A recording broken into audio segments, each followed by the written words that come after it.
বিসমিল্লাহির রহমানির রহিম। আল্লাহর উপর ভরসা করুন এবং তার প্রতি সুধারণা রাখুন, কারণ বান্দা আল্লাহর প্রতি যেমনটা ধারণা করে আল্লাহ তার সাথে ঠিক তেমনই। আল্লাহর ব্যাপারে নিরাশ হবেন না, তার দয়ার প্রতি আশা হারাবেন না। একদিন রাসূল সাল্লাল্লাহু আলাইহি ওয়াসাল্লাম মসজিদে এসে আবু উমামাকে বসে থাকতে দেখলেন। তিনি তাকে বললেন, হে আবু উমামা, কোন ব্যাপারটি তোমাকে এই অসময়ে মসজিদে বসিয়ে রেখেছে? জবাবে তিনি বললেন, হে আল্লাহর রাসূল সাল্লাল্লাহু আলাইহি ওয়াসাল্লাম, ঋণের বোঝা আর দুশ্চিন্তা আমাকে কাবু করে ফেলেছে। রাসূল সাল্লাল্লাহু আলাইহি ওয়াসাল্লাম বললেন, আমি কি তোমাকে এমন কিছু শব্দ শিখিয়ে দেব যেগুলো বললে আল্লাহ তোমার সকল দুশ্চিন্তা দূর করে দিবেন এবং তোমার ঋণ পরিশোধের ব্যবস্থা করে দিবেন? বলো, আল্লাহুম্মা ইন্নী আউযু বিকা মিনাল হাম্মি ওয়াল হাযান ওয়াল আজজি ওয়াল কাসাল ওয়াল বুখলি ওয়াল জুবন ওয়া দালা'id দাইনি ওয়া গলাবাতির রিজাল। হে আল্লাহ, নিশ্চয়ই আমি আপনার আশ্রয় নিচ্ছি দুশ্চিন্তা ও দুঃখ থেকে, অপারগতা ও অলসতা থেকে, কৃপণতা ও ভীরুতা থেকে, ঋণের ভার ও মানুষদের দমন পীড়ন থেকে। চমৎকার বরকতময় কিছু শব্দের দোয়া, যেগুলো আল্লাহ ফিরিয়ে দেন না। আল্লাহর যেই বান্দাই পূর্ণ বিশ্বাসের সাথে এই কথাগুলো বলবে, আল্লাহ অবশ্যই তার জন্য স্বস্তি আর মুক্তির পথ বের করে দেবেন। আবু উমামা বললেন, আমি দোয়াগুলো পড়েছি, ফলে আল্লাহ আমার দুশ্চিন্তা দূর করে দিয়েছেন ও আমার ঋণ পরিশোধ করে দিয়েছেন।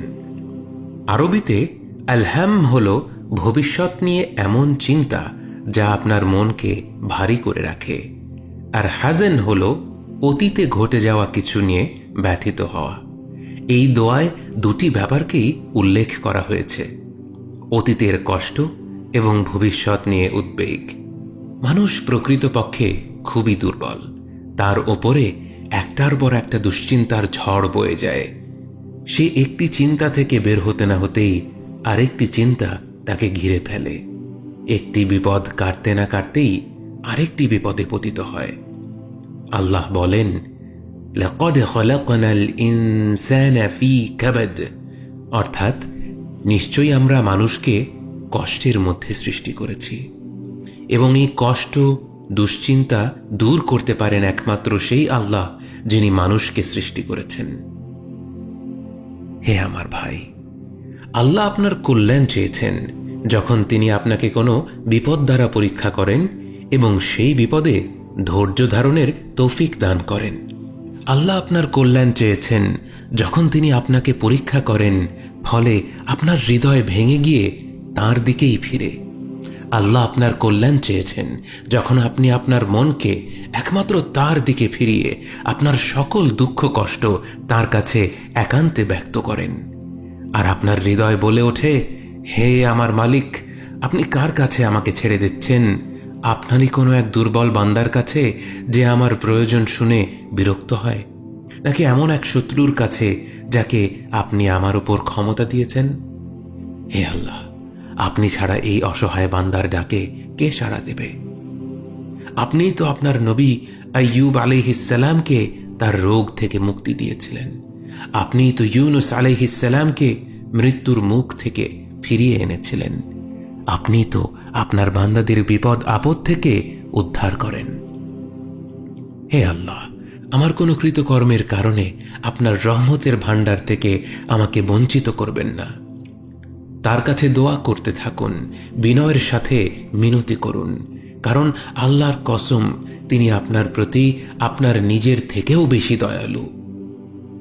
যখন বান্দা হৃদয় থেকে আল্লাহকে ডাকে আর তার অবস্থা এই যে নানান দুশ্চিন্তা তাকে ঘিরে রেখেছে, তার শরীরে কোনো রোগ হয়েছে কিন্তু কোনো চিকিৎসা তার কাজে আসছে না, অথবা সে তার স্ত্রী, পরিবার বা সন্তান সন্ততি দ্বারা কঠিন কোনো পরীক্ষার সম্মুখীন হচ্ছেন, এমনকি তার এই অবস্থা হয়ে যায় যে যখনই সে হাসে তখনই কোনো না কোনো এক দুঃখ এসে তাকে কাঁদায়, অথবা কোনো দুশ্চিন্তা তার অন্তরকে মেঘাচ্ছন্ন করে দেয়। বান্দা যখন এই অবস্থায় পৌঁছে একাগ্রচিত্তে আল্লাহকে ডাকে, এটাই হলো আল্লাহর পরীক্ষার মূল উদ্দেশ্য। কারণ এই পরীক্ষার লক্ষ্যই হলো আপনি আল্লাহর দিকে ফিরুন। পরীক্ষার লক্ষ্য হলো এই যে বান্দা একমাত্র আল্লাহর কাছেই তার কষ্টের অভিযোগ করবে এবং তার কাছেই ফিরবে, তার মহত্ব স্মরণ করবে। যদি আপনার ঋণের বোঝা অনেক বড় হয়ে থাকে, তাহলে জেনে রাখুন যে আল্লাহ আপনার ঋণের চাইতেও বড় এবং সকল কিছুর চেয়ে বড়। যদি আপনার পরিবার, স্ত্রী, সন্তান, কন্যা নিয়ে কোনো দুশ্চিন্তা আপনাকে কাবু করে ফেলে, তাহলে জেনে রাখুন আল্লাহ আপনাকে শুনছেন, তিনি আপনাকে দেখছেন। আর বলুন, হে আল্লাহ, আপনি আমার অবস্থা দেখছেন, আপনি আমার দুর্বলতাও জানেন, আমার প্রয়োজন বোঝেন। হে আল্লাহ, আমি আপনার কাছেই ফিরছি এবং আপনার কাছেই আমার কষ্টগুলো বলছি। হে আল্লাহ, আমি শুধুমাত্র আপনারই সাহায্য চাচ্ছি এবং আমার সকল বিষয়ে একমাত্র আপনার উপরই আস্থা করছি, আপনার কাছেই আত্মসমর্পণ করছি।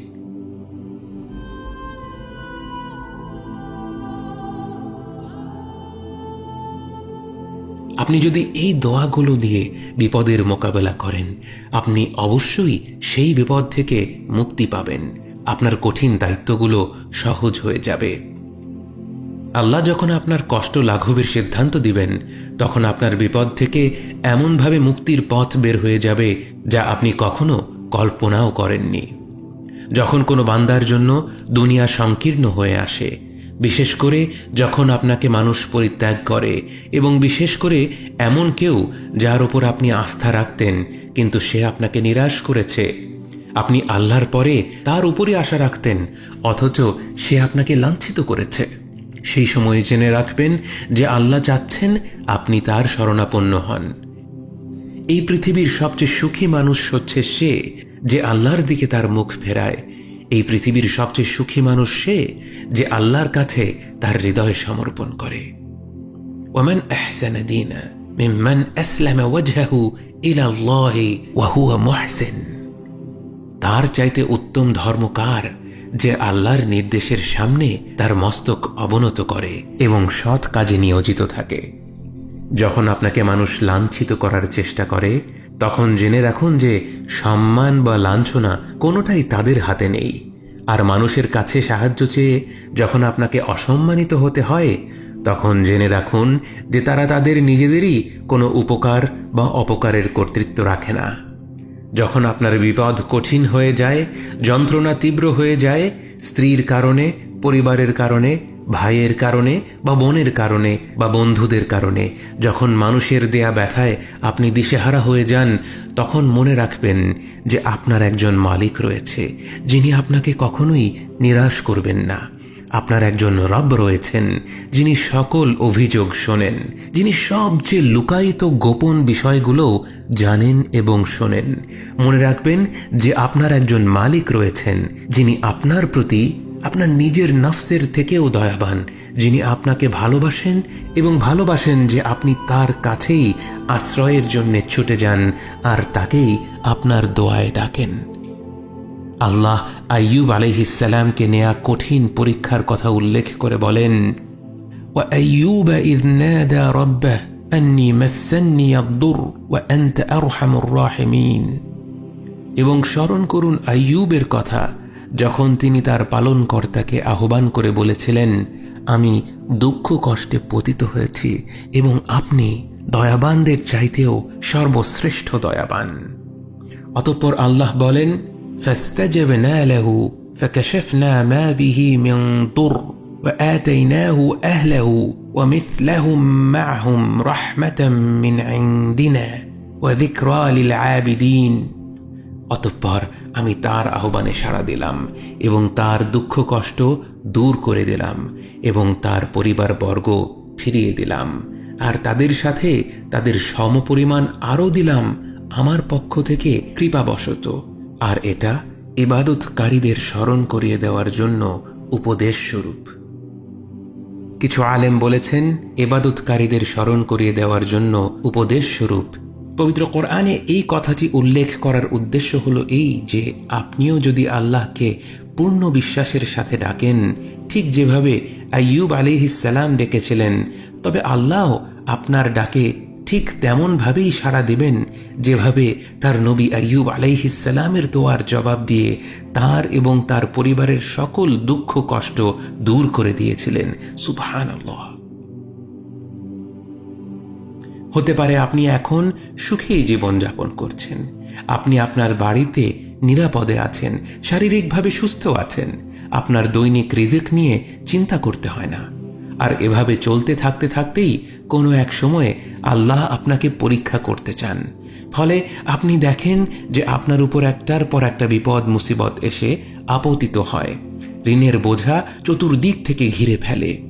অবশেষে আপনার সুখের জীবন হয়ে ওঠে কষ্ট আর দুশ্চিন্তার সাথে এক দৈনন্দিন যুদ্ধ।